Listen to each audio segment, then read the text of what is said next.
What did you lack as a controller? I found that different people responded to the same touch in a different way. So I had to remember what one person was understanding and what someone else was. Did any of you were there that got extra robots as new people came in? As a robot, I felt some uncertainty at times. You know, I'd just be facing the wall, not knowing how it's going to turn around. So that's really just a fun, simple game, but I think it demonstrates something about what we're going to be talking about today, which is deconstructing empire and how we deal with structures of power and structures of control. And it's always good to remember that while, you know, when you're the robot, it may seem like someone's controlling you who has all the power. In reality, that power often is very fragile, very tenuous, and takes us an enormous amount of energy to exercise. And that is part of what we can use to develop our strategies for transforming. So we're going to introduce ourselves a little bit and introduce the workshop. Great. Well, my name is Lisa. I'm seeing a lot of familiar faces as this feels like one of my home these days. Yeah. But I actually live in Austin, Texas, but I was raised up in New York City, in this area. And I know I've offered a lot of trainings here before, just about direct action and collective liberation and facilitation, but I hope in this workshop we can begin to go a little bit deeper into what we're actually really trying to do, and some of the concepts that underlie it, and some of the tools that are available to us. And begin some process working today with people about beginning to break down what might be a strategic framework for the Occupy movement. And just maybe just more of an introduction, because that was almost sort of like the agenda, actually. But Star and I actually met in Seattle, doing training for the WTO, and then spending some time in jail together. We've been working together since then, actually. But we both have long histories, and I started really doing much more horizontal organizing. It was in the early 1980s, when the U.S. was going to war in Central America. And prior to that, I had been doing a lot of work that might be considered legislative or within the system. And I sort of quickly learned that our power was in the streets and building the popular mandate that would force the change. And that working through all those systems, while it might mitigate damage here and there, and have some short-term victories, which are actually important based on the state of our world, it's actually not going to fundamentally deliver the world that we want. And so I've invested a lot of my life in trying to build horizontal movements, but working with people in many different sectors and learning what they're good at, and taking what we're good at and trying to evolve and build new ways that we can actually be more effective pulling from the best that there is. So. And I'm Starhawk, and as Lisa and I have been training together really almost since Seattle, but we live in different parts of the country. I live in San Francisco and Northern California. I've been involved also with horizontal movements really since the early days of the feminist movement in the 70s, and some of the anti-nuclear work and the anti-intervention work in the 80s. We spent really about 10 years deeply focused on the global justice movement and a lot of big mobilizations there, and also doing some of the solidarity work around Palestine and around other areas.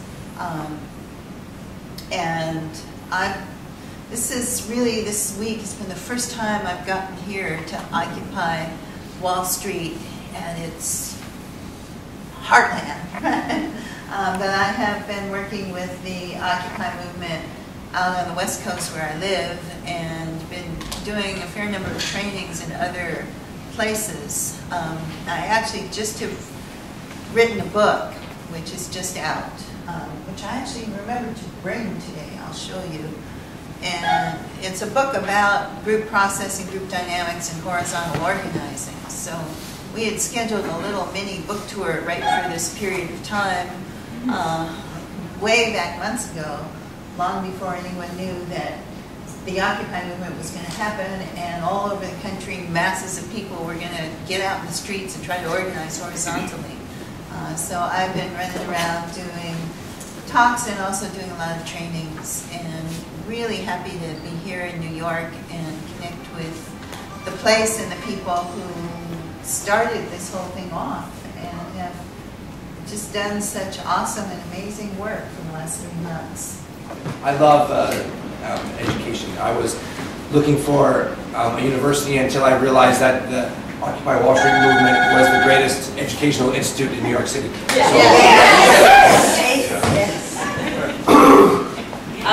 My name is Laura. I also work in the library, and also recently I joined Occupy Farm. And some other stuff outside of OWS. I've done a lot of organizing for environmental activist organizations. Yes. I'm Alex. I'm in direct action, and I work in the arts and public education. Yes. I'm currently going by Mika, and I have done a lot of work with youth and nature immersion stuff. My name is Emma, and I do organizing in sweatshops in Brooklyn, New York. My name is Jason. I'm from California, and I used to do a lot of Food Not Bombs there.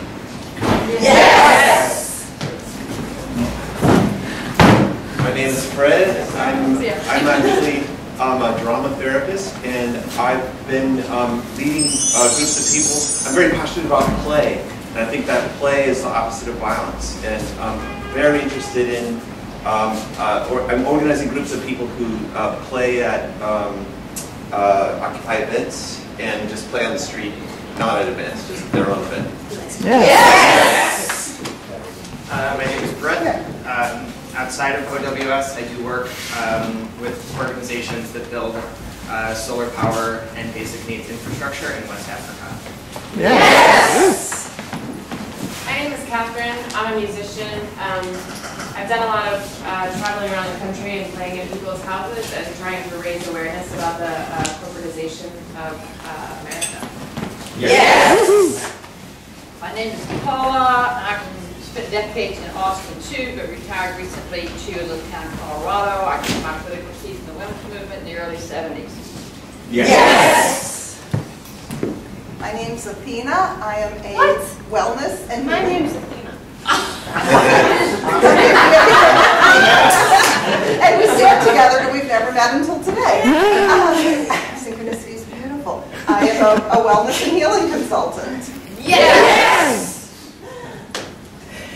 My name's Athena, and for the past 15 years, I've been fighting my own physical, and I've been very sick for the past 15 years. I just got healthy about a handful of months ago.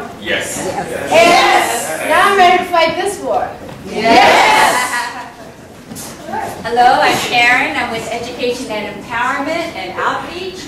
And outside of OWS, I'm an educator on politics and political science. Sometimes. And let's just keep it moving. I'm Oz, and we're trying to do this international sort of working group. And outside of OWS, I'm active on the Egyptian Revolution narrative. I'm Ethan. Been here for a few months, organizer and musician, and also have been involved in climate justice organizing for the past couple weeks. I'm Andy. I've been here for a little while. I, in the past, have done a lot of organizing Iraqi refugees in the Arab world. I'm Lauren. I'm with the Sustainability Working Group of OWS. I'm passionate about educating and spreading knowledge around sustainable living, permaculture student from Starhawk.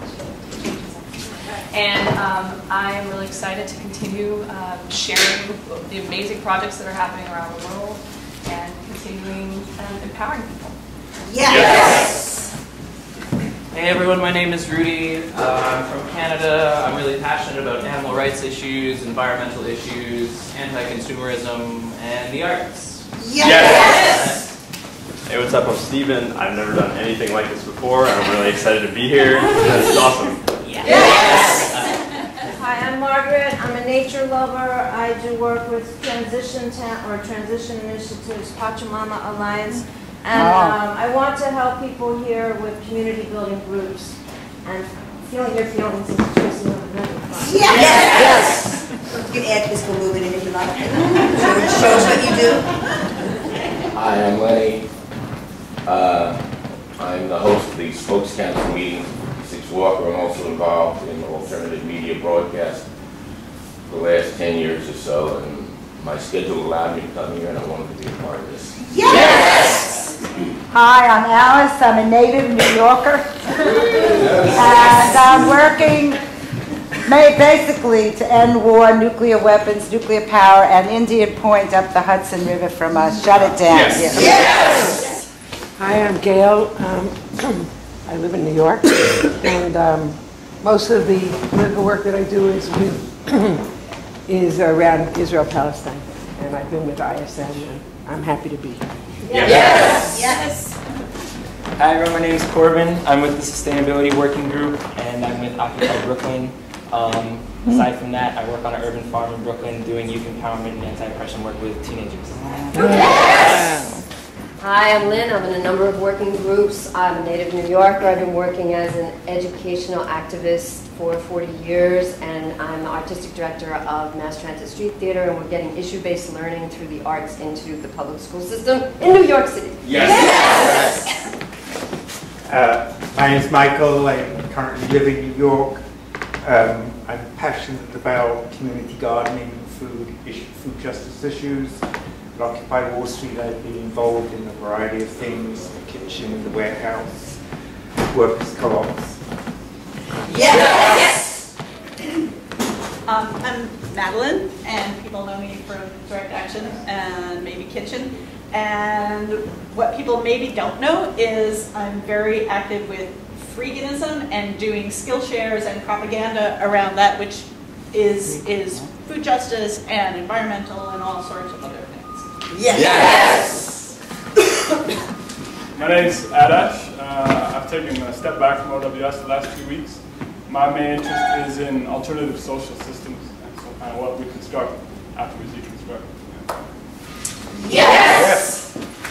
My name's Ian. I've worked in anti-sweatshop, anti-globalization, environmental campaigns for a number of years. And was in OWS. I work up at Occupy Home in low-income housing. I also work down at OWS and Community Watch, nonviolent communication. I'm just starting to get into guerrilla street art. Yes! Excellent. So we wanted to just do another quick thing as this intro. Are there any updates from yesterday that people have? Are people out of jail yet from Goldman Sachs? Does anybody know? Okay, so we want to find out. I know there's still several people who are in central booking right now, and it's looking like late today or tonight. Okay, great. Because when anybody goes to jail, we want to keep them in our consciousness, right? Because they've made sacrifices that was not intended yesterday. Does anybody have any quick highlights from the port blockade? Any friends out there? Anything that you heard? Any great moment from yesterday people want to throw into the circle? You did? Yeah. The Occupied Home is amazing. Okay. It's like a tight-knit community, like living together for a really good cause, like a slumber party for a good cause. Just a good place to go if you're feeling like you need some, I don't know, some love. Any other highlights people want to throw out or something they've heard about yesterday, updates? All right, good. Well, they did shut down the West Coast yesterday. Many of the ports were shut down. People power strategy to take on an economic system of injustice. So I want to just bring that in the room this morning too, because it's like, hello, we're rocking it. So we're going to look at those long-haul organizing strategies in the form of pillars of liberation. In the morning we'll look at pillars of oppression. Right, this afternoon, a little bit after that, we'll look at pillars of liberation. What is it we need to build up, okay? So that's basically our agenda. We want to wrap up by 1, and we'll just keep flowing through the best we can. If you have questions, ask us, and we'll go from there. So I'm going to pitch you to start. Okay, and to say if you are comfortable sitting on the floor, want to sit in front, come in a little closer, you're welcome to do that. In which case, it's easy sometimes to leave a little entryway for people to come in somewhere. Does anybody have tape on it by any chance? Anybody carrying tape? Good organizers always usually have tape on when I left my home. Tape, markers, and tape. Okay, that's all right. We can run that. So,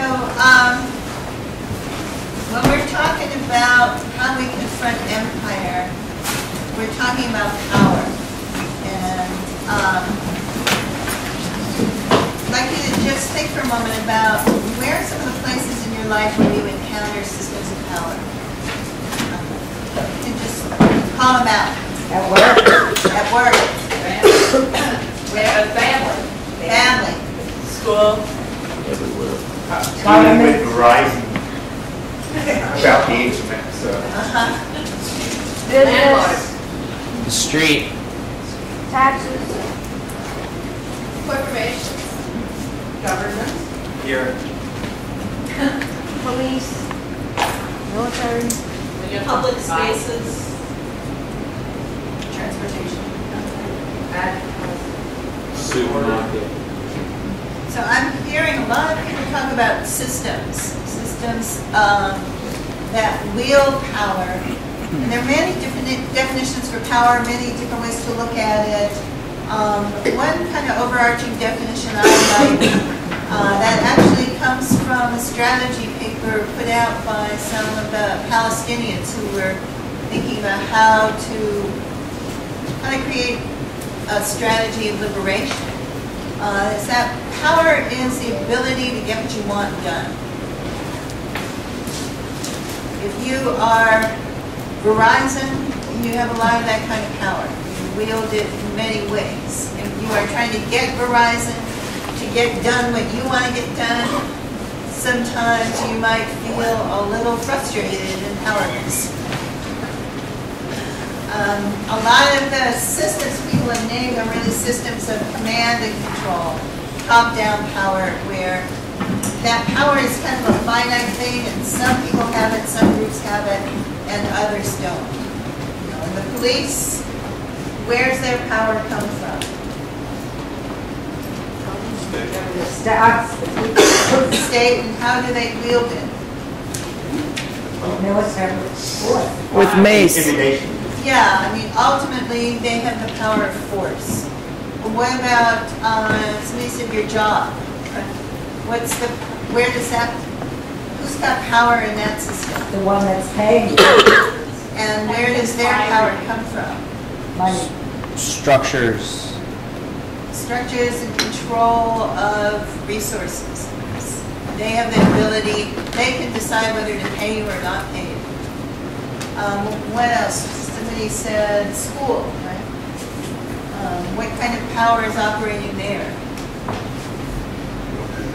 Teachers. Future. Ultimate economic stability. Culture. Yeah. How do they wield their power? Grades. Tuition. The curriculum. Can I say something, if I may? There's always fear and reward in each of these things you say, whether it's the police or whether it's school. There's going to be half the people are in fear that something bad is going to happen. If they don't, the other half of the people are looking forward to earning that reward. So each of the things with the police even, I fear getting my head busted open. I get the reward of not getting my head busted open, for example.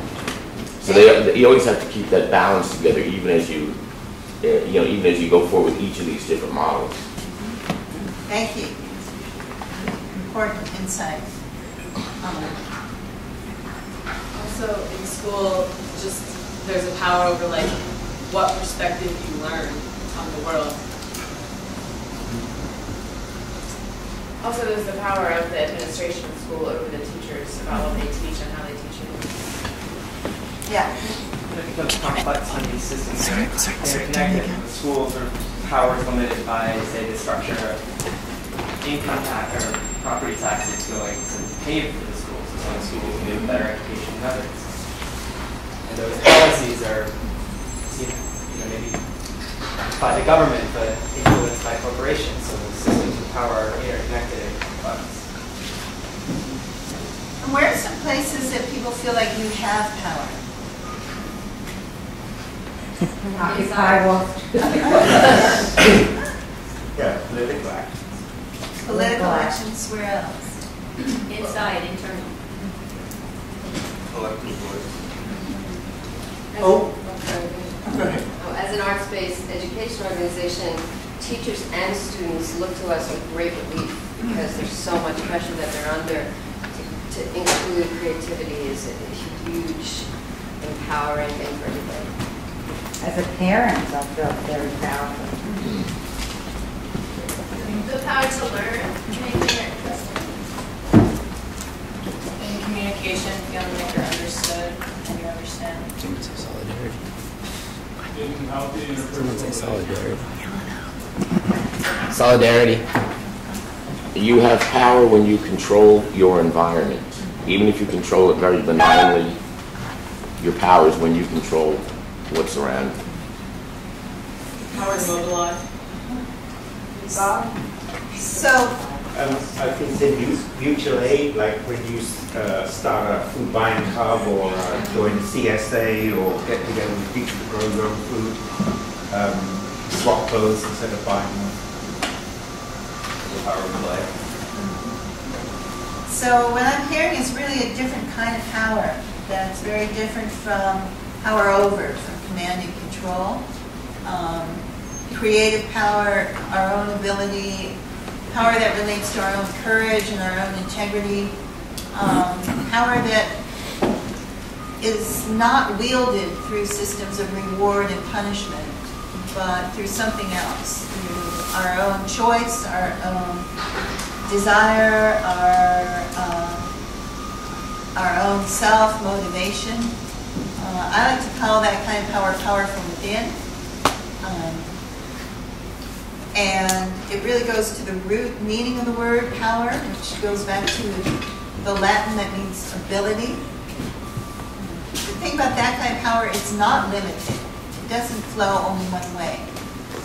If you have the power to create an arts education, then that doesn't take away any power from me. In fact, it probably awakens power in your students.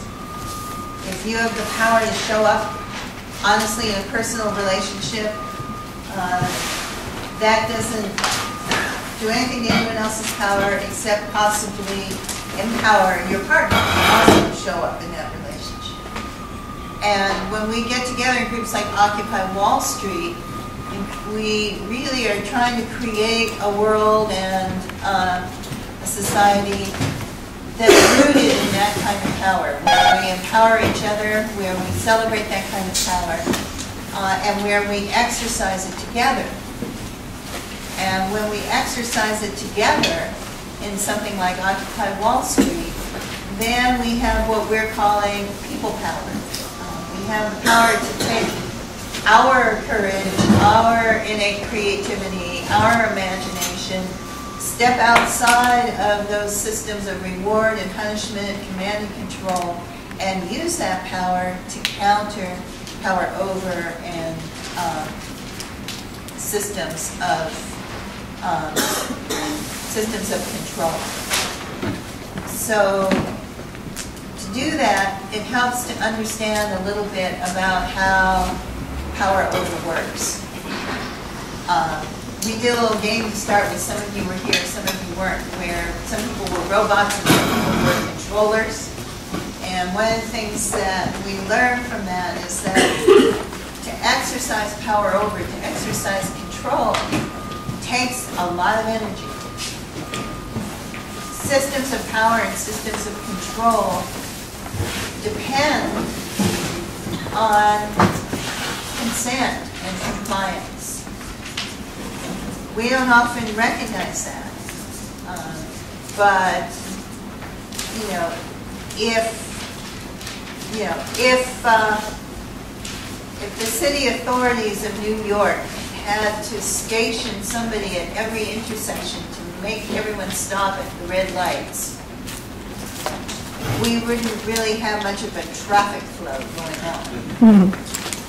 No city can afford that. We stop at the red light because we understand it's to everybody's benefit to have traffic stop one way and go the other way and not run into each other. If you decided one day to resist stopping at the red light and organize, an anti-stop sign movement and start barreling through the red lights, you might not last very long, but the city would have a lot of trouble actually controlling that. It would cost them effort. It would cost them police power, exercise of that power, money, to actually enforce that system. Well, that's the system we probably agree to, don't you think? But there are other systems of control that we might not agree with, and yet by going along with them, by consenting to them, by complying with them, it's as if we give them our unspoken consent. So part of our people power strategy is thinking about how do we actively withdraw that consent from those systems and force them to actually make visible the underlying force, the underlying violence in the system, the threat, the punishment, the control of rewards. So that people can actually, first of all, people can actually see it operating and make some real choices about it. And secondly, because many of those systems of command and control ultimately go back to some form of violence. Maybe overt violence, maybe the police power, it may be covert violence. But when that violence is made visible, I think intuitively human beings know that if you're having to use violence to enforce your system, that system isn't strong enough to stand on its own, and it starts to lose legitimacy. So as we withdraw our consent and that force and violence becomes obvious and becomes visible, the system starts to lose legitimacy and lose more consent. And ultimately, when people massively withdraw their consent from the system, those systems fall. Yeah. I think what you said is brilliant, but I have to add something here. Back in the day, let's say the early 1800s, we had slavery. Slavery was originally described as a symbiotic relationship by the slave masters. It was an exchange. We give you safety and security, meaning the slaves, you give us a little bit of labor. Well, the situation between us and the corporations has been described as we're the slaves. They're the slave masters. They give us, or this society gives us, a modicum of safety and security, i.e. the war on terrorism or the war on Americans, whatever you want to call it. Okay, because of this, a vast majority of people believe that they're in an exchange system. Even if they don't appreciate it, it's hard to not appreciate everything you said. Everybody here really appreciates it. But when you go outside of a group like this, trying to convince people that they're not in this symbiotic relationship, we're getting this incredible amount of security against the bad guys in exchange for the good little boys and girls. So as we convince people with consent, we have to realize that most people aren't of our consciousness, and I think it's very important what you said, to the structures in which we alter this consciousness. So I fully support it. Maybe I didn't need to say all that, but at the time it felt important. Thanks. Awesome. And we are that's what we're going to be going into today is how we withdraw consent, how we create our actions and our campaigns and our strategies to make visible those underlying structures, to make them so clear to people that they no longer believe that false idea that the system's actually working for them, and how we encourage other people to join us. You know, let me just add an example. It is brilliant. Thank you, Star. I didn't make it up. And that's what I was going to say, is that this isn't just a theory or an idea. It's actually a well-practiced method that people have used around the world at different times in different places. And there's recent examples. Egypt, Tunisia, the whole Arab Spring. You can look at some of the predecessors, the Otpor movement in Serbia. How many people here are familiar with the Otpor movement? Right, so this was an incredible movement, and there's videos and a lot of material available about it, but a small group of young people made a decision to begin a campaign, and they were working in the tradition of Gene Sharp and the work of, there's an article that came out from Dictatorship to Democracy. And it's a people power framework and strategy. And it's sort of what we're going to be looking at some of that today. But there has a couple pieces that they had in it that since I'm on the story, I'm just going to tell it and then move it back in later. Is that they made it clear that they didn't want to have a visible leadership early on because it was such a repressive state. And they knew they had to grow the numbers, again, in a very repressive state. So one of the first things they did is they actually developed a document that laid out a vision for what that country could be. And they essentially said, if this vision has resonance with you, you are Occupy, right? So it didn't take big consensus decision-making to decide. You got to decide if this was your vision or not. And it was comprehensive enough and systemic enough that it was able for a lot of people to identify that this was a much better alternative to than what they had. The second piece they did, which again you'll see woven through this work, was the visibility campaign. And I call it permeating the collective consciousness. And it was the white fist, right? And anybody, anywhere could put that up. And so again, the whole visual landscape became transformed by the image of the people, right? Another piece they understood is that they had to get to scope and scale quickly, right? It takes a long time to build movement, but how do we actually build large numbers quickly? So their motto was basically recruit, train, and act. And it was on a weekly cycle. Every week they would do an action. They would recruit people at it. They would tell them to come back the next Tuesday to be trained. And then those were the folks that were actually at the next action putting it together and recruiting people to get into the thing. So it was able to multiply their numbers at a vast scale. And part of that is figuring out what is the important training people need and not, right? So that you can quickly get people where they can feel confident and capable of doing this. And literally what happened is that they grew at such a rate. And basically it was a people power revolution. They overthrew Milosevic, right?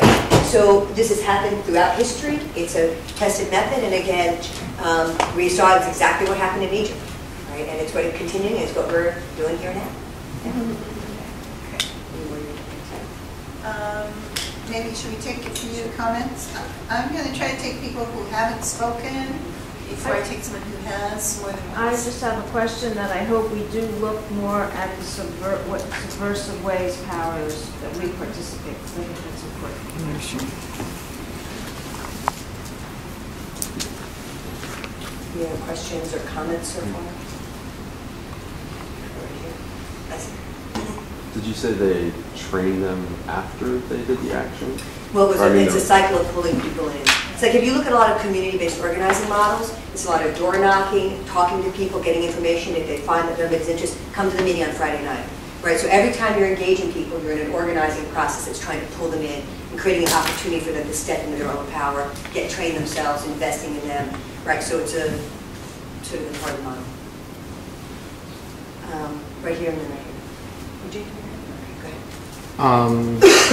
Yeah, over the year, I'm starting to realize how much recruitment of leadership is really important in our movement, as a lot of us are experiencing so much burnout and not being able to continue on with the ridiculous responsibilities that are on us, and I'm struggling with how to do that in a way that isn't like delegating tasks to people, and instead is like empowering them to take like opportunities that I've been provided in this movement.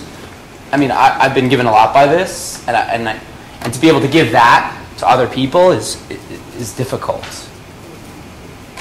I should just say, because a lot of people came in after we announced this, my friend Emily is filming today, primarily for me and for us. A record we made, kind of put together some videos we can put up so people who can't be here can experience some of the training. And if anyone's not comfortable being filmed at any time, hold up your hand, tell her, and she will not film you.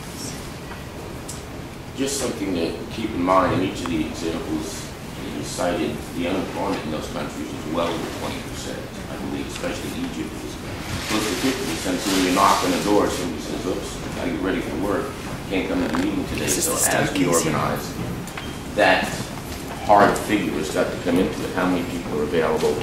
Why are they not available? And also whether they're employed or not employed may have something to do with their dissatisfaction if they want to join them. So maybe one or two more, and then actually we want to keep moving the work deeper, and then you're going to keep going deeper. I think it's also about lowering the perceived threshold for involvement, in that you can start off by becoming involved mentally, and then allowing that to sort of be a part of what you're doing, and then it's kind of like exercise. Like you start doing it, and you become addicted to it, and that's what happened to me. Like, you know, you have to, you know, people will say, I don't have the time, always, but you just have to. That's exactly right. I mean, that's part of, you know, maybe I should be organizing training sometime too, but, you know, there are many points of entry, right? And so people are going to come in different ways at different moments and different times. And one of the things I've learned about organizing, it sort of goes like this, as we make advances, but we inevitably have to come back because new people come in, and they have to be brought along too. Right? And so it's real important to figure out where people are starting, what their fears are, what their gifts are, and how do we help them. So there is a whole piece about how do we build folks. I'm going to do one more piece of this sort of framework thing, and pitch it back to Star, and then we'll go more into some details. So again, this is some of the points. I wish that I'd been scribing some of this stuff earlier, and I don't know that we're having note-taking, but we are getting a video of this, so I'll take pictures of the thing. Great. Well, I more wish I had scribed all what you were talking about earlier. If anybody feels inspired to scribe when we're gathering info, that would be awesome. I can't do it, you wouldn't be able to read it. So if somebody, I'll do that. That'd be awesome. So just again, in a part of the theoretical concepts behind the orientation of thinking about people power is understanding that power is not limited, understanding that it's a fragile relationship between those who are like holding it and the rest of us. It's not static. It can move and change over time at every moment. And that's a lot of what we're doing in the streets is we're messing with the balances of power, that those in power depend on our compliance, and that withdrawing our consent and non-cooperation is a way in which we are building our power back. So this is another piece about when we look at the systems of power over command and control and all, or these are different sources of authority, or what give legitimacy. So I'm going to read through them. One is authority. The people believe that our government has authority, right? Because it's the nature of our government. In fact, we voted them in, and of course, we've given them our power. So there's a way in which we're complicit by giving them their authority. The other piece in which they maintain their legitimacy or have authority is human resources, right? These systems of power control vast amounts of human resources. Workers, soldiers, police, elected representatives, right? They're all on the payroll. They're vested in that system, right? We have human resources too, right? You can do the parallel for them and us. We have enormous human resources. In fact, if we could access all the human resources out there, we would have won long ago, right? Because we way outnumber them. 99% to 1%, math not hard to figure out, right? So skills and knowledge is a source of authority, right? And this also, you could also correlate these in some ways to privileges, right? Those of us with more education skills have more power. So, and the systems of power invest in a lot of their people, right? They train them so that they get some of the best and the brightest, quote unquote, in their world.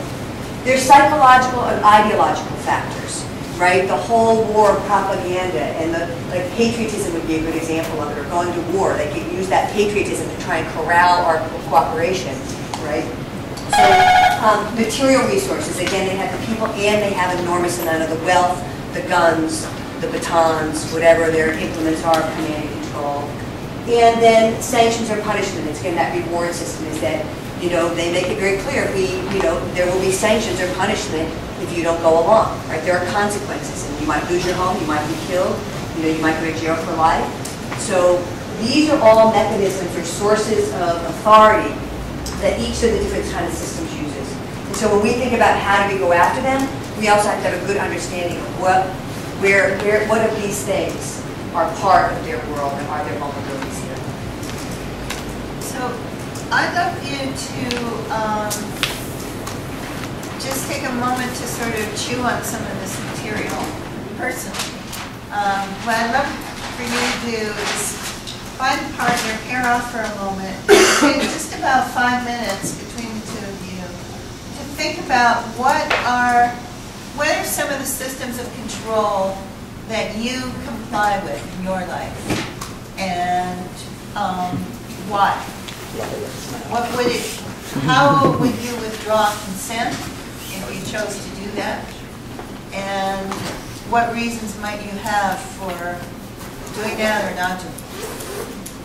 And to ask you to give each person, to kind of do it as an active listening model, where one person gets to speak for 2 minutes, I'll keep time and I'll bang my drum when that 2 minutes is up, and the next person gets to speak without being interrupted, and then you'll have a few minutes to kind of talk together. So talking about what systems you comply with, what it would look like to withdraw your consent, and why you might or might not do that.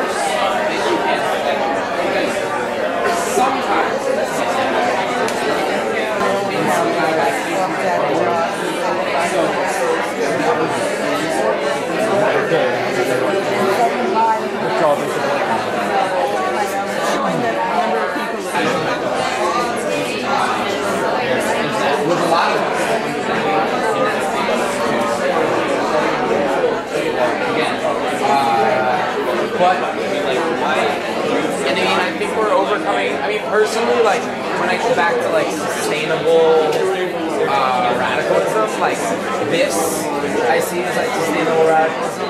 Like, I could be doing a shitload of right now. And organizing for 2017. This seems like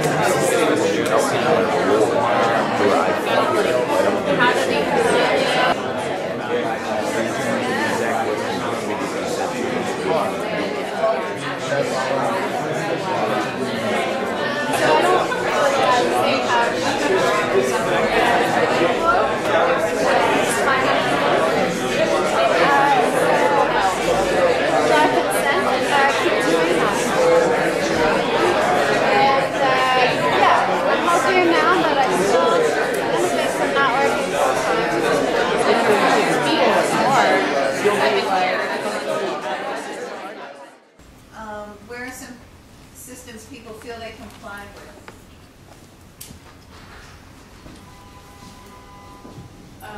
I feel I comply with social systems, like kind of broadly like which how to dress and act and like move around the city and interact with people, those basic customs, and like that obviously bleeds into like feminist, sexist kind of things sometimes. Like when I bartend, for instance, and I put on a more revealing shirt so I can make more money because I need to make money.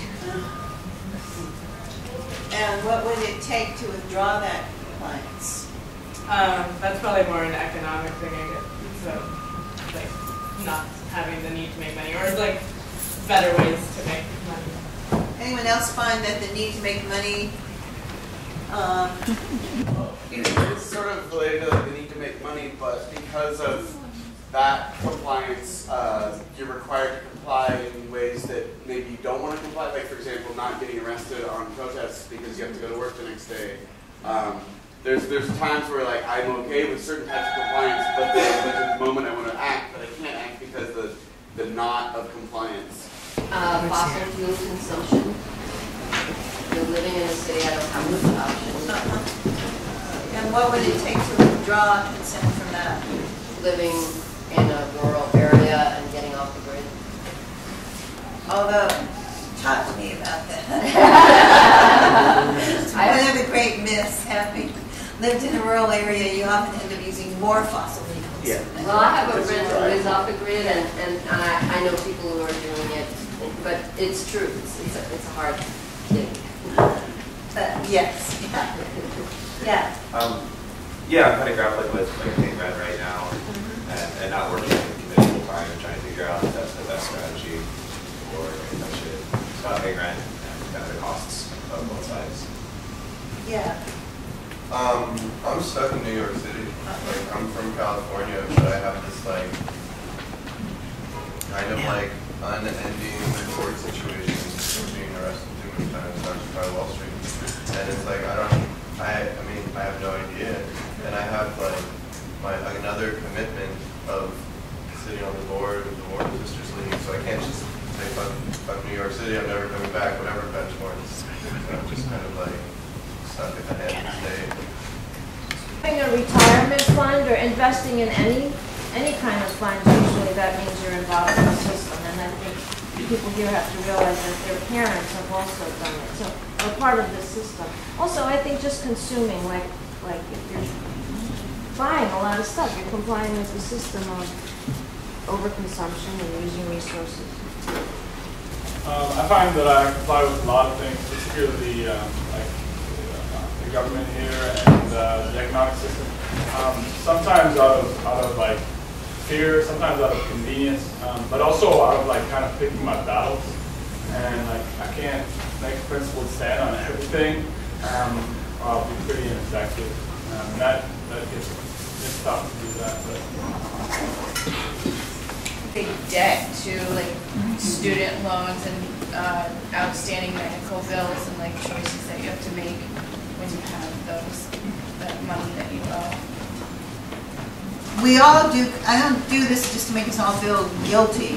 Fine. We all, when we're embedded in the system, to some extent, we all comply with it. We all have to consent to it because, as somebody noted, like to actually withdraw consent from every single part of it is enormously costly and exhausting, and might make us ineffective in certain other ways. Back in the day when we would do actions and we'd do jail solidarity, there were always like a couple stalwart people who would not consent to anything in jail. Really like, no, I won't walk with you. You have to drag me. You have to drag me onto the bus. You have to drag me off the bus. I won't put on clothes. I won't eat. I might not use the toilet, right? You do not want to be in jail with those people. No, I shouldn't say that. I mean, I applaud the kind of absolute integrity, but God, the cost and the exhaustion to do that is enormous. And at a certain point, to be strategic, we're thinking a certain little like cost-benefit analysis, you could say.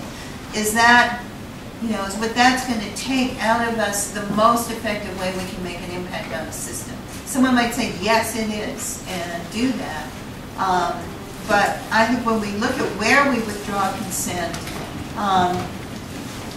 the system often does control us by those systems of fear and reward. And so to withdraw consent, take a moment and think about what it really takes.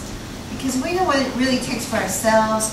We know what we're asking of other people when we ask them to join us in the movement. I think withdrawing consent takes a lot of discipline and perspective. Yeah. Figuring out how the hell to do that. Mm-hmm. And planning. Yeah. Yeah. What else? And privilege often. Like, for example, if you wanted to stop participating in a system of wage labor, like that may take some privilege, and also like stopping participating in that system is not necessarily doing anything to fight that system from within. Like there are other ways that you can still like keep a job and withdraw your consent from other aspects of the system that can be really more effective in overthrowing that system.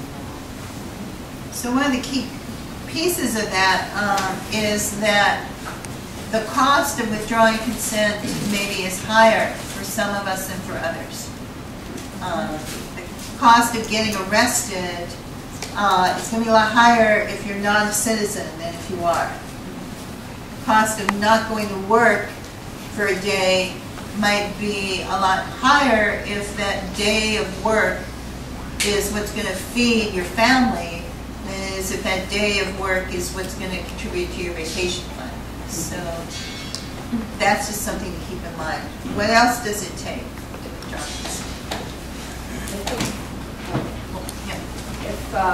If there's a strategic organizing of a mass of people that agree to do it simultaneously, and structures of support, and strategic use of privilege across that mass of people, so that those that have more privilege and resources can help those that have less.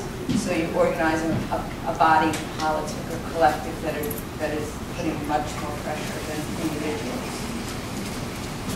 Having an organized support system, it makes it easier. Like in the transition movement, it's about localizing things so that you have food, that you don't or that you might have transportation or housing. That's one way of. You know, I had an opportunity last September to meet with a man who was one of the organizers of the Egyptian Revolution. His name is Ahmed Salah.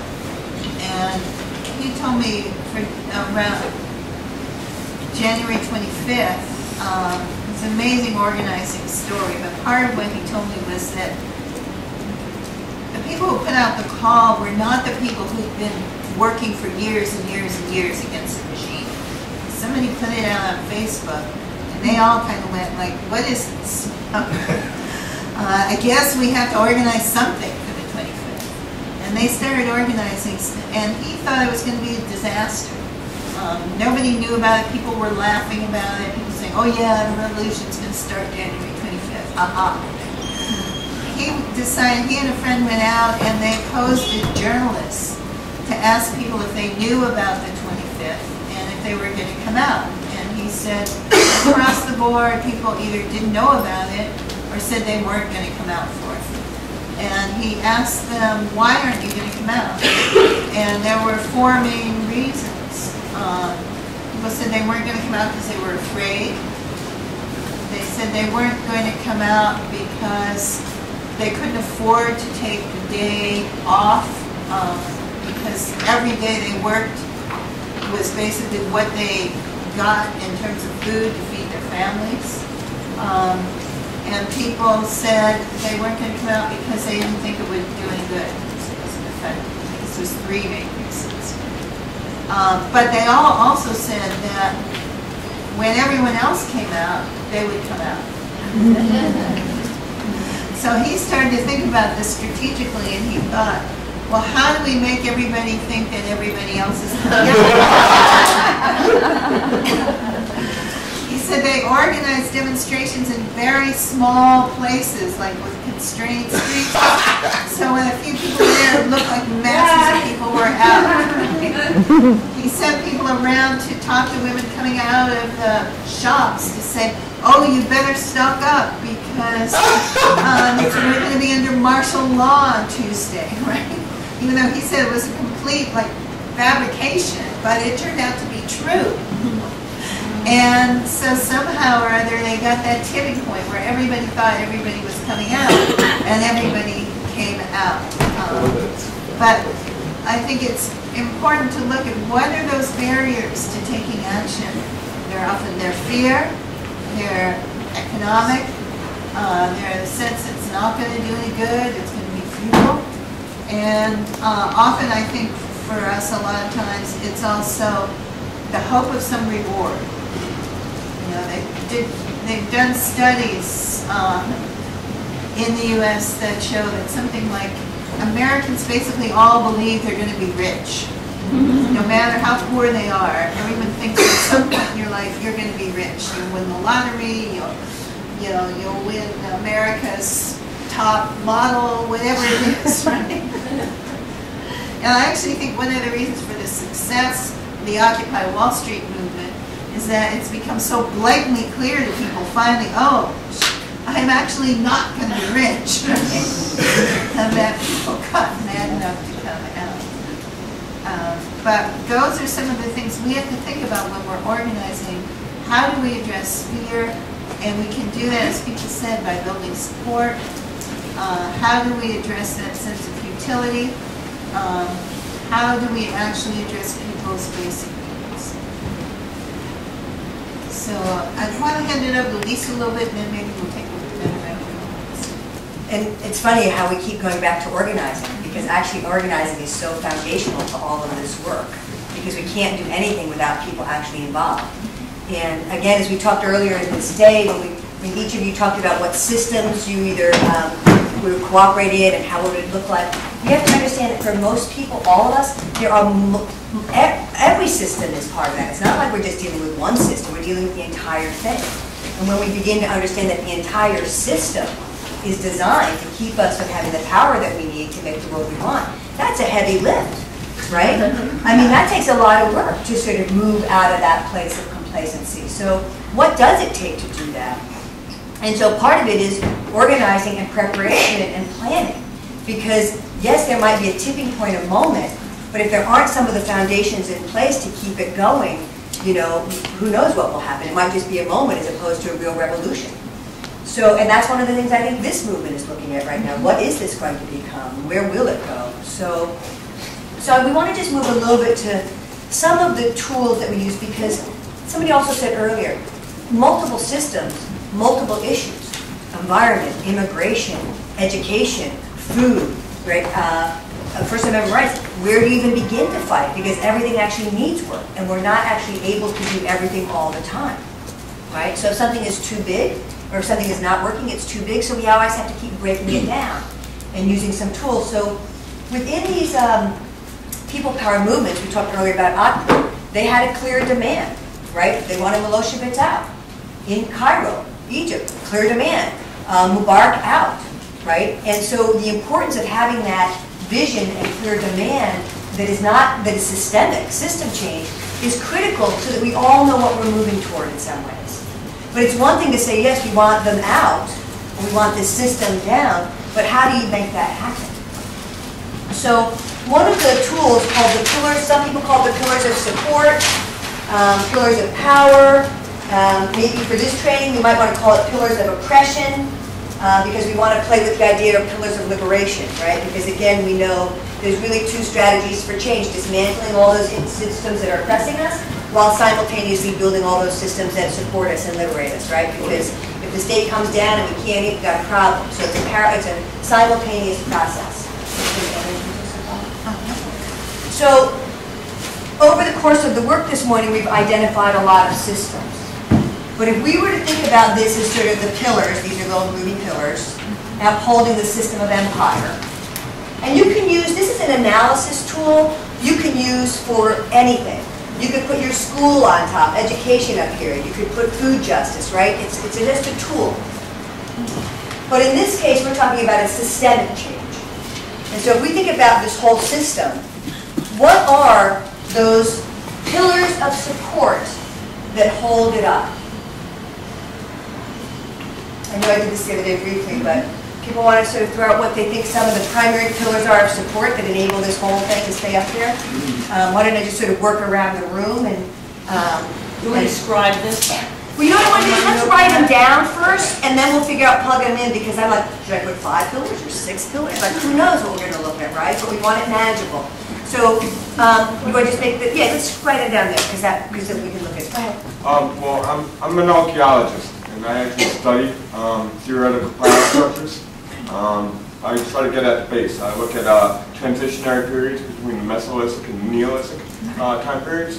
That's when basically humans put plow to earth and made the step between hunter-gathering lifestyle to more of a sedentary lifestyle. And when I talk about power, we talk about 3 prime movements. You know, you have your theological, you know, your religious, right? Then you have your economic, and you have your, I'm sorry, I said religious, economic, and then your government. And the way that this structure is set up, I'm sorry to go on. Yeah, because I'd like it short, but this is fabulous. But this is actually what this study, so I'm trying to talk about crap. Is that it's not one power that kind of dominates. It's a, the structure is supportive as a whole, and they can take each other down while building each other up. So it's a very complex arrangement in which we see these things pop up and expand. And then the key point that I was actually trying to get at is the way to reassert power in this kind of system is access points.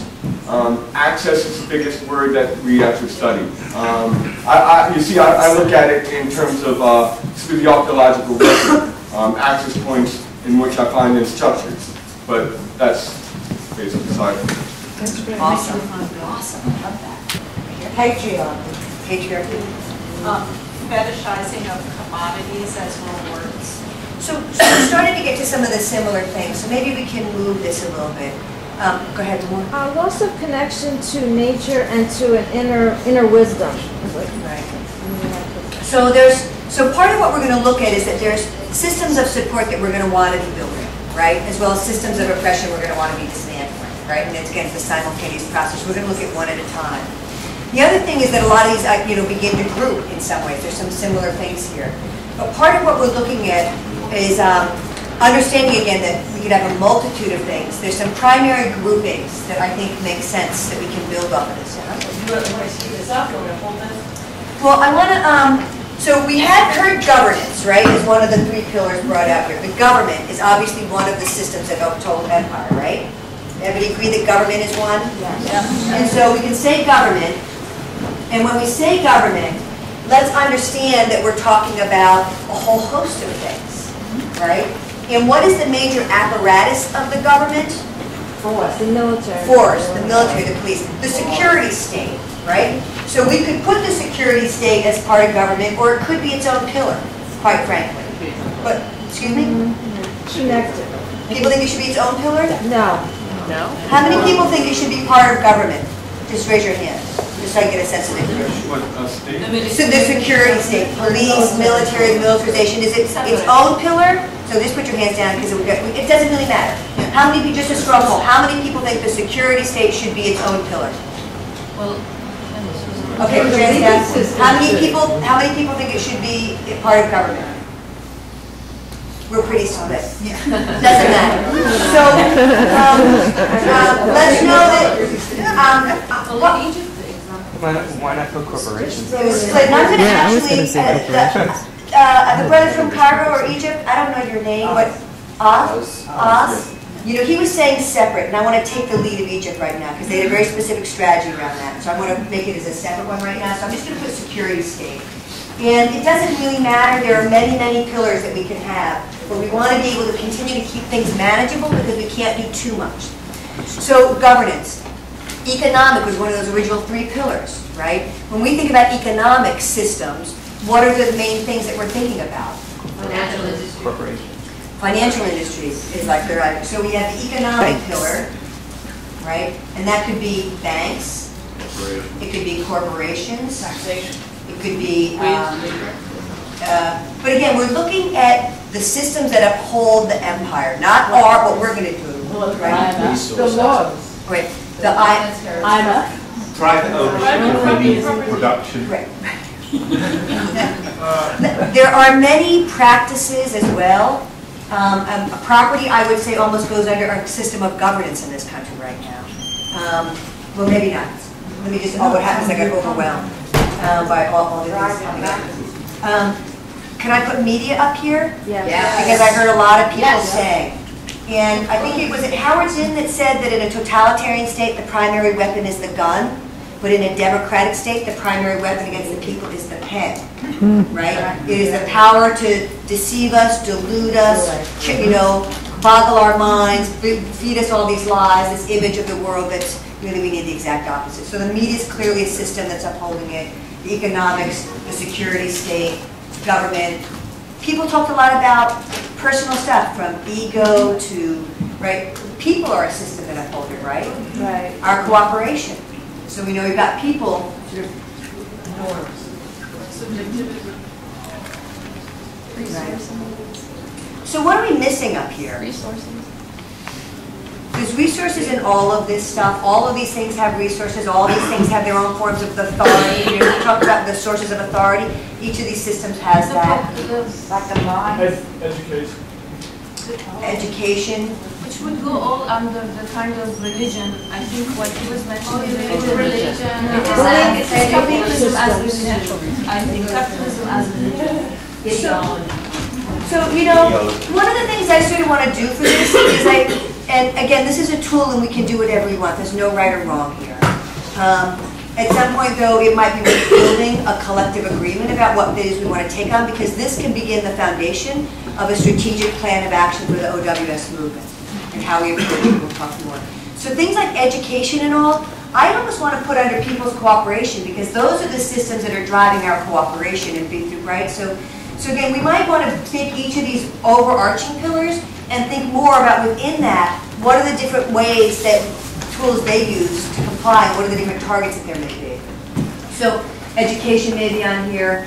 I put religion. Religion feels more complicated to me in this thing, but it is definitely. What about ideology? Well, that's Ideology, right, and that's one thing you were getting at, that there's a whole, the neoliberal ideology that has sort of swept through over the past 30 years, particularly in this country and around the world. So, yeah, I would say in the Neolithic or the Mesolithic era, religion and ideology were kind of one and the same, but now we have multiple ideologies and multiple religions, but we have sort of overarching belief systems that maintain this, that may not explicitly be religious, but maybe things like individual effort is what gets you ahead, and if you are poor, it's because you don't deserve to be rich, because you haven't worked hard. Those kinds of beliefs are assumptions. Right. So, okay, so you want to call people? Yeah, 1, 2, 3. Oh, I shouted it out of turn earlier, but I think there's sort of a private ownership to community production. The fact that you have to have a job because you need money to pay for your rent, because you can't just live anywhere because somebody owns it. So all that whole economic, whatever it is, capitalist economic system, that's central. That's what keeps people showing up every day at work. They have to have money because you cannot meet your needs otherwise than by having money, which means in this society you have to have a job, which means being possible. Just leaves all the rest. So we want to. I was going to say that I think the belief system thing is almost that underlying pillar, because, or that underlying structure, because like that's a belief system. Because old cultures had a gift thing. There wasn't money. Money's been created, and we believe it. Also, we're into this growth system. We all think this is why we are where we are. Everything's going to keep growing, and that's another belief system. So I don't know. I see belief system in all of these. Underlying it all. Yeah. I see that too. And there was one other hand I think I called it. Yeah. It's the destruction of our entire environment. That's a huge power because we're going to have to deal with that. Right on. And along the same lines that Margaret mentioned, I was just picturing each one of these pillars is one way in which the connection with who we really are and the truly knowing who we are was blocked or replaced. So to me, what we all that together is that we first of all don't have a clue of who we really are as human beings, spiritual beings, whatever. So that's like more profound. And in that initial disconnection from that source, each one of those was placed. So there's a lot of different hands, and I'm beginning a little conscious about our time. And so if people are willing, because this is a place where there could be large conversation or go a long time around this stuff, but I'd rather get us in small groups sooner than later to do a little bit more work on this. But I wonder if I could have 5 volunteers or 4 volunteers. Come on up here, 4 volunteers up here. Okay.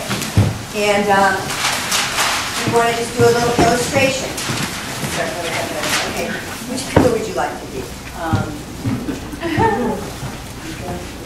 Okay, the economic pillar. Hold it up. Come on under here. Hold this up. Come on, we're going to get everybody under here.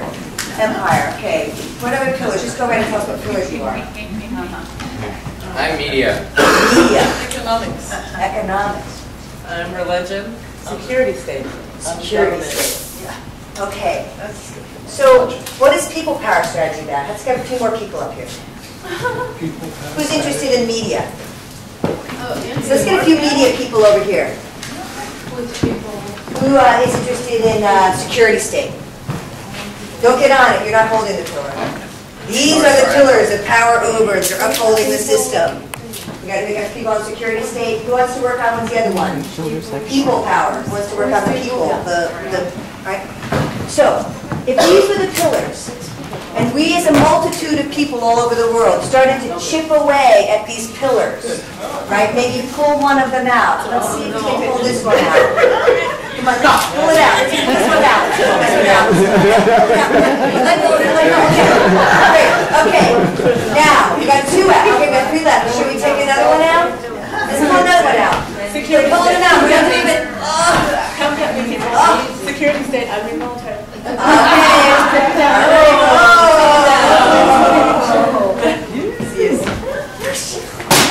I'm medium. Nobody's getting it. Okay. So why don't we just, so you folks can sit back down. So I wanted to just offer a little graphic illustration that when we're upholding something, if we're able to take out or knock out its underpinnings, at some point it's going to start to topple, and at some point it will completely fall. Okay? And one of the powers of this is that, we come from many different movements. We're learning how to be a horizontal people power movement. Some of us have experience in different countries, some here. A lot of us come out of grassroots organizations or organizations that are hierarchical, non-governmental organizations, etc. We've learned different ways in which to organize, right? There's different strategic tools, different models. A lot of people are real familiar with campaign models or management models with project managers here and there, right? So there's different ways of organizing. And again, they could all give us something to build from. So this is, again, these pillars. And in order for, let me just see if I can. All right, I'm going to mix up two different models. So this would be a strategic framework, and we want to break down and do some of this stuff. This is actually a model for a steps of what a nonviolent direct action campaign would look like. And I want to use a distinction between campaign. Campaigns have beginning, middle, and end. This is not a campaign planning workshop per se, but some resources will be available. Having clear goals, having clear steps. But in a nonviolent direct action escalated campaign, you always do your research and planning first. And Gene Sharp said the most important thing for people power movements is to do your research and to do your planning. And we miss that a lot. And it's actually, if we had, what? We missed it completely. Absolutely. This is like this movement got planned in a couple months, and for like other movements have started with pre-existing infrastructure, tons of it. Right. We had little to none. Right. Yeah, but some revolution toppled the whole government by a spontaneous move of somebody. That's right. So I agree. let's not go the bureaucratic way. It can be this way, it can be that way. And it requires both. Right? Again, there's no right or wrong way on any of this stuff. And again, we're talking here about some different models because depending on what you're doing, and yes, there can be a political moment that can inspire and go for it. And in Egypt, again, we saw that, and they had one clear goal. They didn't need a lot of research. People had enough personal life experience to know on what their goal was, right? And then they actually built a revolution that was taking care of people at the smallest level of the streets, from, again, the sanitation and the food and the healthcare, right? Just like we're modeling here, okay? So, but if you were doing a campaign to go after one of these pillars, two different tools to understand. One is that there's often phases: preparation, launch, battle, and sort of settlement or parallel institution. That part of what we want to do is do our research and planning, and that can also be just making sure that we know what the problems are, right? What are the problems people want to do? And again, it might be on a specific issue, or it might be around the whole system, right? We need system change, right? Not just reforms. Then you go to those that either have the power to decide, and you really put the energy on them, or in a people power model, you're issuing your declaration or demand to the world. This is what we're doing, right? Just like the folks in Akpor did, just like people in Cairo. They made a clear global demand of replacing, typical ocean tests. So you have to make it clear to the world or your opponent, whichever model you're working in, what needs to be done, right? Because that's the vision. So you've got the problems, understanding them, the solutions. You educate, right? Because we understand in the people power movement you need people. We understand that people have been living under these systems of oppression. We understand that people are not going to move because they're terrified. And so we have to figure out step by step, organizing is moving people one step at a time. And quite frankly, there are many different strategies on how you can do that, but I found direct action being the most rapidly transforming process of any, which is why I always do it. Because it takes people from one step, maybe light years ahead, as opposed to, well, let's write a letter to Congressman, and let's write a letter to the editor.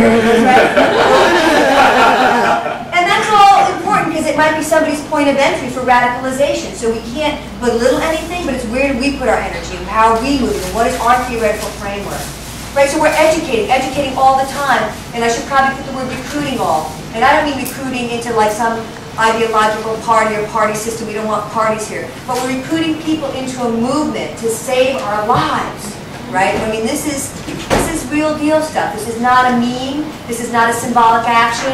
This is not a nice press event. We're talking about life and death right now for a multitude of people all over the planet and for the planet itself. So this is high stakes. This is fucking high stakes. Okay, so we need a lot more people involved. Education is critical, right? Once people are getting more educated, you can move them more into demonstration, doing more demonstration, getting experience. And what we have to understand right now that what we're doing in Occupy Wall Street in our demonstrating, we're training people. We're learning how to do it. We're learning how to be mobile in the streets. We're learning how to hold space. We're learning how to get into spaces, right? And so everything we're doing is training, if you think of it that way. And how do we debrief and learn from that? So we're demonstrating, getting our legs under us, our street legs, our action legs, our community legs, our support systems, as we're building our power, right? Part of this thing is that this is part of the art of escalation as well. And part of it is like setting up your opponent to do the right thing or to get the hell out of the way. Okay? And I hate to be crass about this sometimes, but it's when your opponent overreacts, often is when you begin to win the hearts and minds of the populace. And you saw it also, you can look at any of these movements, the same story over here again, right? This is tried and true, it's not just theory. So demonstrating, that's what I was trying to say, is that every time we do this, we go back to the populace who are making our demand or the power holder, and we're giving them the chance to do the right thing. Because part of this, we want a world of win-win, not power over ourselves, right? And ideally, those who oppress us would understand it's in their interest to give up some stuff, right? But they don't go there. And so, in fact, we do have to challenge them. And I often talk about, I don't need to be dramatic, but, you know, there's a war being waged upon us. And we have to decide how we're going to fight. We can fight violently or non-violently. Well, first we have to decide if we are going to fight, and then if we are, how are we going to fight? Right? And what we're talking about here is mass popular power, people power, nonviolent revolutions here. So, but the art of bringing more people in, because especially the world we live in, we feel like we sometimes have to prove again and again, expose those systems of control and command, start talking about reward and punishment, expose their violence, and every time they deny what the people's will is, they're exposing their true nature, right? So it's escalating again. So you're moving from demonstrations to direct action, because now we have more people involved, more people educated, more people courageous, more people experienced, right? And we're now taking space over more, shutting space down, or whatever it may be. And again, you know, you don't have to go through all this shit. Stuff can just happen. It can grow, like Occupy Wall Street in many, many ways. But that doesn't mean even once we've launched it, you don't have to go back and do some of that work, right? Because these steps are fundamental to any real change. Direct action. And then, you know, at some point, we're in a protracted struggle. Right? Power does not concede easily. And our power is not as great as we need yet. So it takes some time. Right? And again, we might be able to fast forward because there's a political moment where the shit is hitting the fan, millions of people are displaced, people are hungry. Right? There's a political moment where people want to see radical change. Right? But if we don't have enough power yet to flip, right, to flip the power relationship, we're in a protracted struggle. Which means we have to understand this is long haul work. Right? And that we might get lucky, but more likely, we're for the long haul. So again, if we don't prepare ourselves to build those systems to support ourselves, we're going to burn ourselves out and we're just going to crash. And if we continue in this model of there are no leaders, who will replace us? Right? I am much more an advocate of we are all leaders movement than there are no leaders. Right? Because it allows you to take one of us out, there's hundreds behind who will step in. Right? Leadership's not good or bad, it's how you do it. And so again, so we understand protracted struggle, and then at some point, the system is either going to topple, it's going to concede its power, or we're going to have to replace it with different institutions or social institutions, right? And so again, that's when we talk a lot about simultaneous organizing. We can't just do destruction, dismantlement, we have to do construction at the same time. So excuse me, what's that word next to victory? I'm sorry. Parallel institutions. Yeah, above. Settlement. Victory, settlement, or let's just put the word transformation. And I can't write, this is why I said I should start. But let me just do this one last thing and then I'm going to shut up and we'll get people into a little bit of a working process on this stuff. So, do people remember when the Iraq War started out and the San Francisco shut it down? Like for thousands of people for several days, shut down the financial system, thousands of people went to jail. It was a popular, people power driven strategy. And so one of the, these were sort of the four key elements of the framework for organizing that they took on. You have to have a clear what and why. Right? You have to be, if we need people, you have to be able to explain and educate people what we're doing and why we're doing it, or what we want. Right? Because if we can't talk about it, well then how the hell is anybody else going to be able to come and talk about it? So from an organizing perspective, if this was an organizing training, I'd talk about, doing your, getting an analysis and developing your RAP and learning the questions you want to ask. Right? Because we do much better when we ask people questions and learn about what they are thinking and what they care about, than just coming in and being salespeople like, hey, join the revolution because it's going to be so much better, blah, blah, blah, blah, blah, right? What's the balance between really bringing people in an organizing process and just trying to you have to publicize it broadly. And this goes back to what I talked about earlier, permeating the collective consciousness that there's a conflict or there's a movement, the Otport image, right? There are many ways, and this is also people's communication, right? So stickers, buttons, bridge banners, wheat paste posters, visibility signs, human billboards, the newspapers, getting your short message out everywhere, all over the place. It doesn't require somebody standing there all the time, although you can do that too. And if you do big 4x8 cardboard sheets with your message on it, stand at the entrances to the tunnels, to the bridges, to the main intersections. Millions of people could see our message in one day. We did our bridge banner jobs, our wheat pasting, and it's cheap, it's grassroots, so publicize broadly. Right? We're doing too many things too fast, nobody knows shit about what we're doing. Right? There should have been thousands of people at that Goldman Sachs action, but we didn't do the work right. So we just, it's okay, don't beat ourselves up, own it, do better next time. So mass trainings and mass organization. How can we have a mass movement if we're not training people at a mass scale and organizing a mass organization? Because again, you talked about points of access, points of entry. Access is a fundamental principle around collective liberation, in whatever way you want to talk about it. Marginalization is about lack of access in so many different ways. And so we're trying to build a movement that is accessible. And so the more we can open up ways for people to step in, the quicker we're going to build this thing. And doing mass trainings on mass organization is able to do that. And you do it by building affinity groups. And let me just say this too. In a lot of the organizing structures, and they're going to blend as we build this movement, I'd love to learn more, is like, what are all the working groups needed to build all the systems of support and publicity around the action that then transition into action spokes councils where you have the affinity groups who are actually implementing the action on the day. Right? We're a little mixed up right now where we have affinity groups trying to organize mass actions, but it's not comprehensive of the whole, right? If you want to do mass actions, you need to make sure that all of our parts are represented and not a small group trying to hold all the pieces, because then it's just not accessible. So mass organization, and finally decentralization. Right? There's a time and place for everything. And I want to make a distinction between centralization and coordination. You are such a goddess. Thank you very much. We need coordination and communication. Councils, spokes councils are a good model to do that. I know we have lots of questions about it, but I don't think that's the model that's broken. It might be that we need other models as well and better processes, but these council models can work, where however you are, all coming together to share information. And it's through that process is where we can actually begin to have it decentralized as well, because too few people that hold the vision and hold the information, again, it's going to collapse. People need information, they need to have a picture in their mind, they need to understand what all the support is. And I'll just do this little plug. We're talking a lot about security culture. Security culture, in my mind, has no place in mass movements, public protests. And I say it in this way. Well, no, that's not completely fair to say. But let me say, the idea of security culture, I think, has been very detrimental to some of our mass organizing because we're not using it appropriately. Okay, security culture.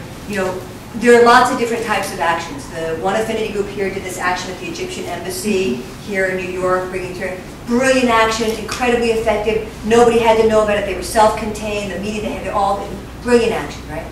But if we're organizing an action where we want a lot of people involved, right? People have to really know what's going on. And some of the models of organizing allow you to have security, and that's one reason why we do affinity groups, because you can keep your plan secure in your group. You know what you want to share, what you don't want to share. But to try and apply it, well, when we can't really let people know, we can't announce it. If people don't know, how the hell are they going to participate? So err more on the side of really getting it out there, publicized broadly, getting people organized in small groups, whether it's, and let me say this, in the 1980s, the Pledge of Resistance, we talked about this. We had a national coordinating structure of all the different movement groups, whether they did policy, whether they did solidarity, whether they did direct action.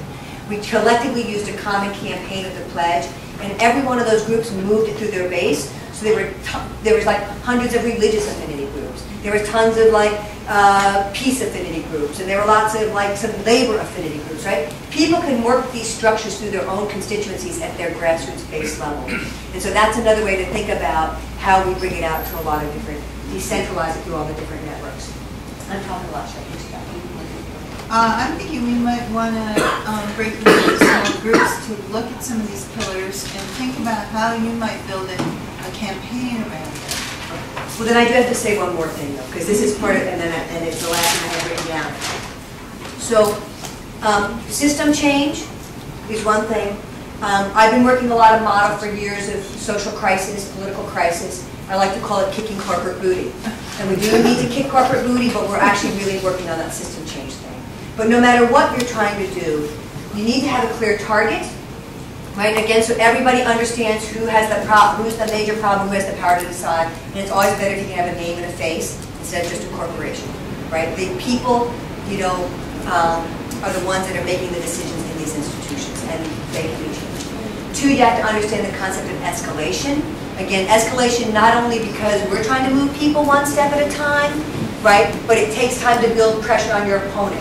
And part of the art of this is being able to mix up what you're doing so that, one, we keep it creative and fun for us, but two, our opponent doesn't know what's going to happen next, right? So there's surprise element for them. Another piece of this is to understand that we have to build towards a period of compression and crisis, right? That moment where the balance of power can flip. And again, we might find an insurrectionary political moment where everybody rises up, but I have to tell you, in this country, that's really freaking hard. This is a big landmass, right? In a lot of countries that are geographically small, you can get large numbers of people in a concentrated area that can do stuff that we have a harder time doing in this country, right? So that's one of the powers of Occupy. We are bringing this power to localities so we can take over the whole damn thing potentially, or transform the whole thing would be a better idea. But so that we've got to escalate to a time of compression. So, right, things are getting compressed. It should lead to that crisis moment where there's the opportunity for change. And there's other elements to that about mapping, zoning, scouting, and stuff like that. But that's more the tactical level. Let's keep it at the larger level about how do we build our power.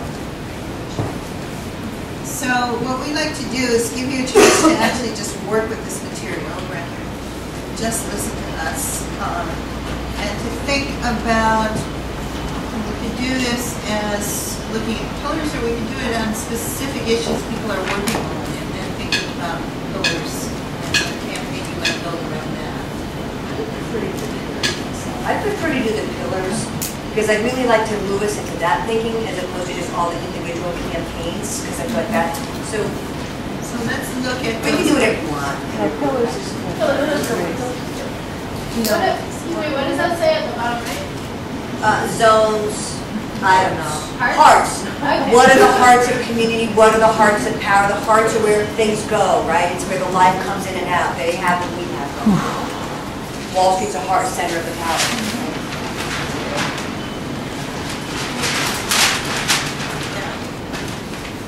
Can I say something about the people? My English is not so good, but I don't think that the people power is in the same level of the other pillars. I think that the people power goes here because the people power is that the big pillar that permits that all those exist. So we actually had this people's cooperation that our cooperation upholds. It's sort of the popular going along, but we could, people power, I definitely think could be under here, and I want to put values under too. Somebody mentioned that earlier. Lisa, do you have property up there? What? Do you have property? So what we've got written down here are media, is that economics? Yeah, so media, economic, financial systems, corporations, security, state, military, police, government systems, whether it's lobbyists, campaign donations, illegitimate whatever, religion and ideology, laws, right? And then people's cooperation, whether it's the educational systems, owning property, all the different ways in which we sort of feed into this system, our cooperation. Yeah. I think the image that was shown with people holding the empire is very strong, and it's important to interrogate it, because it's from there that we can think about it. My question is whether it's really holding up each pillar as strong, or whether this crisis that has been going on is because some of these pillars are totally not there or not holding, and it's phantom pillars, and they are trying to make us believe while they are there. So it's more to keep it in mind. So I'd like to suggest you take these, and in your small group, you might discuss that very question, like, is this pillar really functioning? Are there cracks already in the fortress walls? You know, the vulnerability. You know, where are the vulnerabilities? Another thing you might look at is how the question is framed around each one of them. George Lakoff, who's a really brilliant linguist and political writer, talks a lot about how the issues are framed. And I really recommend his books, Don't Think of an Elephant, Moral Politics, and The Political Mind, if you're interested in more learning from this. But he talks about the frame is different from the content. I'll give you an example. In our permaculture course, one time we were out in an intentional community, kind of in the wilderness. We had a guy who's an amazing tracker come and work with us. And at one point he took us out on a trail, and on the trail was a piece of scat. And, you know, animal shit. Right? Maybe in New York you don't know what, you know, right? What's an animal? Yeah.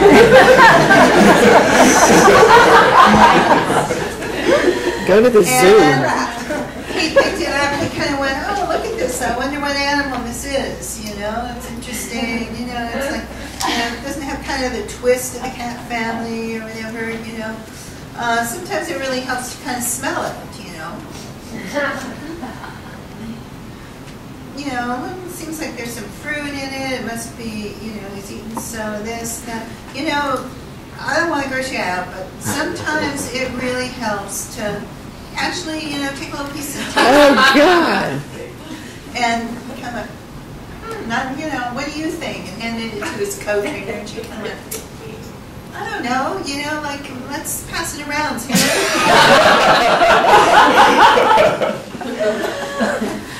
They started handing it around, and, you know, people were like, not gonna do that. They handed it to me. I sniffed it. It had a fruity smell, and suddenly I remembered I'd heard the guy asking someone to get him a power bar. And I went, aha! And I went, oh yes, it does kind of have a little fruity smell, right? And it went around, but the thing about it was that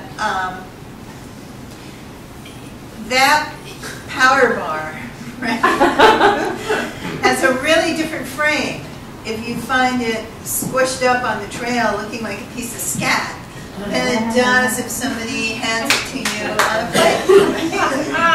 God. Same thing, right? The same power bar. Even when people knew it was a power bar, there were a lot of people who could not bear to taste it or touch it once it had been framed to them as a piece of scat. And our issues get framed a lot by the right wing. And part of our job in taking down those pillars is shifting the frame. I think that's one thing that Occupy Wall Street has done so brilliantly in just 3 months or so it's been in existence. You know, the whole frame of the discussion in this country about economic stuff was all about deficit reduction and too much government spending. You know, let's cut back on all that government waste. And why are we spending? And Occupy Wall Street suddenly has shifted the whole dialogue to being about No, it's about economic inequality. It's about injustice, you know. It's about that difference between the 99% and the 1%. And now all the politicians are having to deal with that frame. They're talking about, they're all trying to be on the 99%. On the 99%, right? So all these years I thought they were feeding me power bars, but actually it was shit.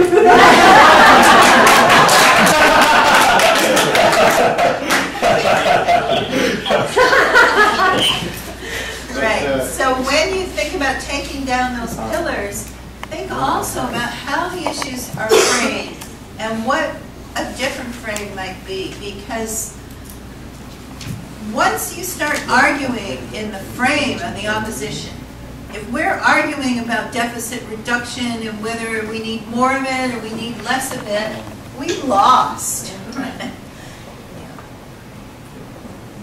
You can't win by arguing in the terms that the opposition has set. You can win by challenging the frame, you know, identifying the frame, challenging the frame, and presenting a new frame, a different frame, our own frame.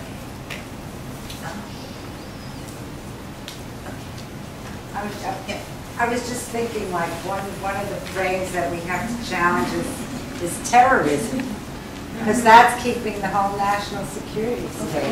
Yeah. Another frame example might be war on drugs.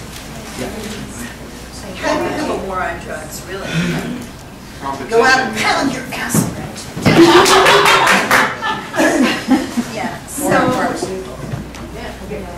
Yeah, we'll get Marlene and then we're going to... As resistance gets stronger, this web of repression is going to weave itself together stronger. So another thing to think about is how these things are going to work together to back each other up with increased repression. You know, and I fault myself a lot, assuming the liberties I have now I will have in 2 or 3 years. And so just like in your small groups, also think about that, I think, because I don't think about it enough. Thank you.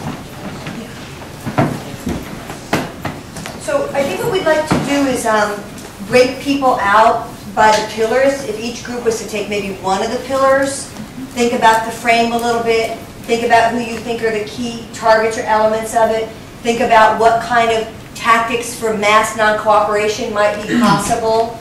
So I see a hand over here. I just want to say that, you know, underlying all these pillars is a belief system, and you can go on and on and on about it, but isn't basically, could you say that it's competition rather than cooperation? The whole system is structured on people believing they have to compete with each other in order to survive. That is definitely a foundation of it. In fact, some of you probably heard me tell the story about perestroika and the Russian man who was interviewed and said, what was perestroika like? And the guy took the painting off his thing, turned it upside down, and put it back on his wall. And so what my practice has been through this movement is when I think of every word that defines a system, I think of the exact opposite, and I'm trying to make it my practice. So if it's greedy in this system, I'm thinking about generosity, which means even if I have only 3 cigarettes left, I give one away at fast, right? Where it's about competition, it's about how do we build cooperation. If it's about a sense of scarcity, how do we recognize there's abundance if we actually honor the systems of the earth? So that's a practice I'm trying to do for myself. For every one of those things that is underlying beliefs of our system, what is the exact opposite and how do we embody it? You know? So you're then saying that religion ideology is not a pillar, but is a foundation? It could, well, you could look at it that way as well. I mean, I think that we might want to think about that because I do think that these things about racism and some of these other concepts that then become structures permeate all of these things, right? Racism is in every single one of these. Sexism is in every single one of these. So these are sort of the underlying sort of, you know, maybe I talk about this in my training, that's maybe the critical thinking and beliefs behind it, and then these are sort of their building blocks, right? So we've got to knock out, on both deconstruct the ideology and beliefs and knock down their building blocks. So I see a lot of hands, but we've been talking about, we really want to get people into small groups. Can you talk in your small groups? All right, I'm seeing that they can't. So 1, 2. I just want to suggest that as part of this exercise, we talk about what we would need to rebuild it with. You know what I mean with each, so. That's fine. We are going to do that. We want to get to the what do we build up and how do we do this for the long haul, but you can certainly think about that. I thought, do you even split it? What comes down while what goes up? So, yeah. Isolating the pillars cancels out the interaction of the pillars. If each group takes a pillar, then they aren't dealing with the other pillars, and the interaction of the pillars is what props up the empire. So if you isolate them, you really limit the interaction of the people and the ideas they have, depending on which group you're stuck in. Okay, so let me just maybe explain a little bit more what I was hoping for in this. And again, you can do the whole thing and you can make your own little pillar thing and we can understand it's interrelated. You know, and that part of what we might do is try and how do we interrupt the relationships of their systems, but you have to understand the systems first, right? And so what I'm hoping people do is do more of a strategic analysis about each of these systems, the frame, the targets, possible mechanisms they control us and tactics, and then we keep bringing it back, and I think you'll find that there's similar things throughout, but the idea behind people power movements is that we don't all have to take it on at once, but if we know there's people chipping away here, and people chipping away here, and people chipping away here, we have some common ideas of what we're chipping away, it will add up. So that's part of what we're trying to do, is just deepen the thinking and knowledge on all these. Does that make sense to people? Yeah. And just to say, it's 12:21, so we really need to do the breakup.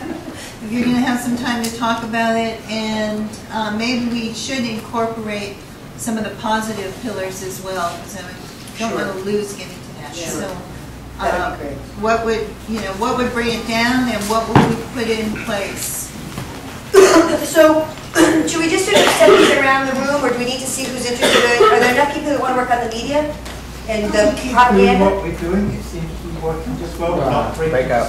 I think I'd really like to break out in small groups. This requires some deeper work, and then there's always too much emphasis on us, and it's also good for us to step back on this stuff. It's a creative process. So why don't we say media over here if you're interested in media? If you're interested in the financial economic institutions, maybe over here, okay? If you're interested in the security state, militarization and all, how about over there? If you're interested in government and all those systems of government, how about over here? And then is there people that want to work, can we read the ideologies down below? Do we want to do our people's cooperation, all those other systems, education, right? How about people in the middle, the system that they most want? If you want paper, you can... What? Sustainable radicalism, like this, I see as like sustainable radicalism.